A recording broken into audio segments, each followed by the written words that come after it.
Please welcome Rabbi Seth Limmer, Senior Rabbi of Chicago Sinai Congregation.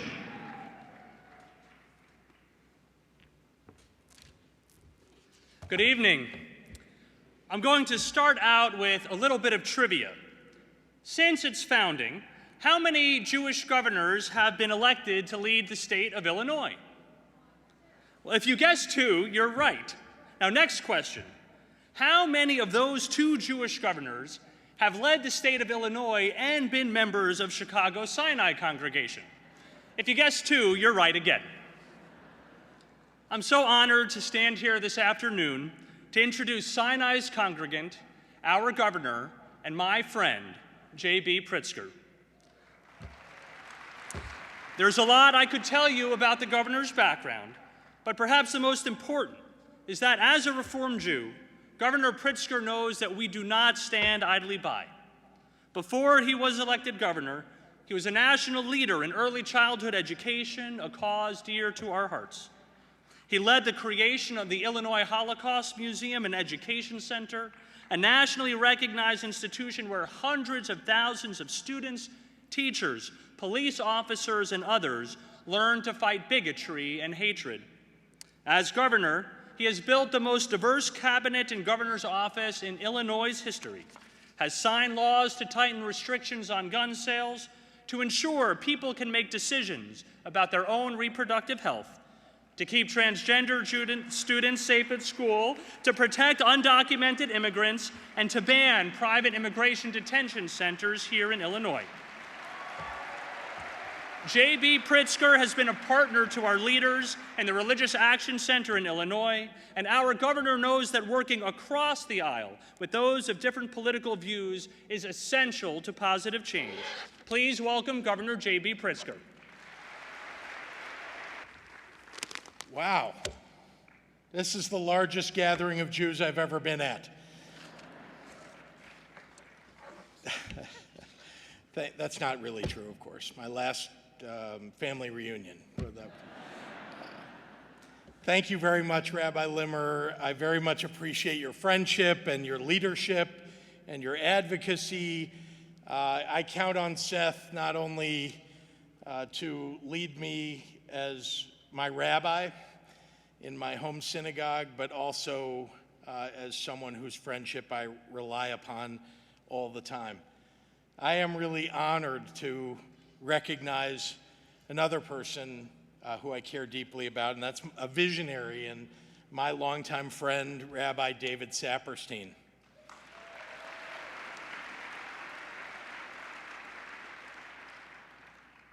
David not only performed my wedding, but he also performed the bris for my son, the simchat bat for my daughter, the bar and bat mitzvahs for each of them. I don't know what comes next, but he'll be there. And I'm extraordinarily grateful for your kindness, David, and your genuineness toward me and toward my family. To URJ, Rabbi Rick Jacobs, one of the great visionaries in American religious life. To Darrell Messinger, who just completed a successful term as chair of the North American Board. To Jennifer Kaufman, who will carry on the mantle. Yep. And RAC Director Rabbi Jonah Pesner, whose expansion of RAC's work now expanded to 7 states with staff, not to mention the rest of the nation. And it couldn't come at a more timely moment in American history. I also want to recognize the entire RAC Illinois community, which has played such an integral role in advancing justice here in our state. You heard mention of something that's been very important to me that you fought so hard for, and that was the law banning for-profit detention centers in our state. Thank you. Thank you. I also want to give a quick shout out to the many members of NIFTY who are in the room. Yep. I want to remind you that a quick study of history will demonstrate that it's most often the efforts of young people that push us toward justice. So your voices matter a great deal to the cause. Thank you. And to all, as one of the nation's 2 current sitting Jewish governors, it's my pleasure to welcome all of you to the greatest state in the United States, Illinois. On my way over here, I thought I should look up and find out how many governors have ever been in the United States have been Jewish governors.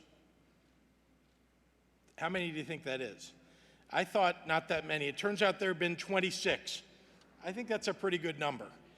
I also thought to myself, I'm the 3rd Jewish governor of Illinois.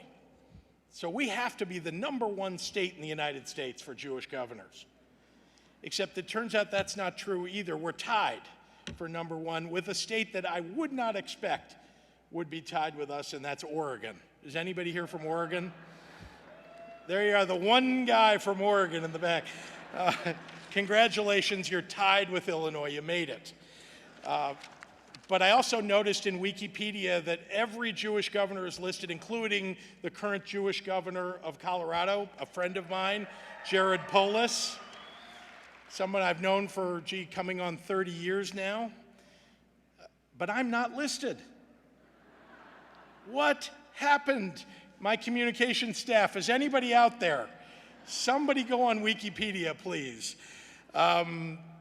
Look, just yesterday, as you know, it was the United Nations International Human Rights Day, and we celebrated in Illinois the 40th anniversary of our Human Rights Act in the land of Lincoln. That puts us actually in the pantheon of states. We were early in this endeavor of having a Human Rights Act, and one of the most progressive in the nation when it was adopted, and still, as it's expanded, is one of the most progressive, and I'm proud of that fact. The act of protecting people's individuality and protecting the diversity of our society is at the core of my administration because it was at the core of my upbringing. The values that my parents instilled in me, as it did for many of you, taught me that standing up for the powerless, for those who've been left out and left behind, is the most crucial contribution that I can make. That's a commitment that we've seen embodied in Reform synagogues all across America, where so many of you have courageously lifted the values of Tikkun Olam as a beacon, especially in these dangerous times. We live in a moment when euphemisms are thrown about as replacements for racial epithets and are used as weapons against those who don't look or pray or think like those of us who are like those who attack us. We live under a federal administration that denies shelter to those who seek refuge, that denies rights to those whose rights we have fought centuries to establish, that denies food to those who are hungry and shelter to those who are homeless. Now more than ever, we must redouble our efforts in the fight for a more just and compassionate world. As a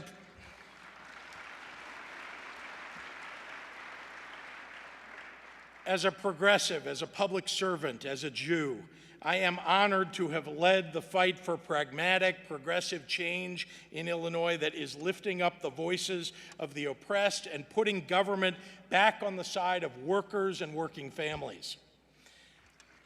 And so I want to leave you with a story of a man named Korczak Zielkowski, someone whose name that probably none of you know. Wait, I'll ask, is anybody here from South Dakota? Okay, good. None of you know then. My wife is from South Dakota, which is how I know who Korczak Zielkowski was. 80 years ago, an elder from the Native American Lakota tribe from South Dakota, whose name was Henry Standing Bear, wrote to a sculptor in New York City, a first-generation American named Korczak Zielkowski, about the monument to 4 white male presidents that was being built on their Lakota land in their sacred Black Hills. That was, of course, Mount Rushmore. Standing Bear proposed in his letter to the sculptor that the sculptor should give up his art career in New York City and move to South Dakota to design and build an even greater monument to the Lakota tribe's most famous chief, Crazy Horse. Korczak Zielkowski, who himself had had a small hand in the creation of Mount Rushmore, took up the cause of Standing Bear's argument. And he moved to a nearly deserted area in Custer County, South Dakota, by himself to begin a project that would stand in its completion 10 times the size of Mount Rushmore. 10 times the size. In fact, if you've ever seen the picture of the sculpture that he was working on, it has Crazy Horse with his hand outstretched, pointing. Mount Rushmore would fit under the armpit of this Crazy Horse monument. He designed a small prototype and showed it to Standing Bear and got his approval. And then Korczak got up every single day. He lived in a tent for a long time in the middle of nowhere. He got up every single day for the rest of his life and blasted away at the mountain to prepare it so that eventually could be carved into the masterpiece like his prototype was. Mind you, he was doing this alone for a long time. Then he brought his assistant from his art studio in New York City, who moved in with him, and eventually they got married. There were only two of them now in the middle of nowhere. And they began, again, blasting away at the mountain together. But Korczak Zielkowski would never see the completion of his project. For decades, he blasted away at the mountain. At some point, he must have realized that he wasn't going to finish during his lifetime. But he blasted away for decades until his passing. Now, you might think that's an extraordinarily sad story, because he passed away and never finished the project. But today, nearly 40 years after Korczak's death, the project remains unfinished, but his children and his grandchildren have carried on the work. And I tell you this story because just like Korczak Zielkowski, each of us in this room knows that we will never complete the work toward our goal of social and economic justice within our lifetimes. But it is on all of us to do our part, blasting away at the mountain of injustices and bigotry, in the pursuit of a better future for everyone. Cutting the mountain so that our children and our grandchildren can begin to truly sculpt it. That's how I think about my work as governor every day. I know that's how you think about the work that you do. I try to chip away at the injustices that hold too many people back, trying to lift up the forgotten, trying to make our corner of the world here in Illinois more a model for peace, a model for justice and for prosperity for all. And I know that each of you carry on this work in your communities in ways large and small. And today I leave you with this message that it is people like you from every community in the United States who move us forward toward repairing the world. And I thank you for blasting away at the mountain every day of your lives. Thank you all, and enjoy the weekend and this week's studies and celebrations. Thank you.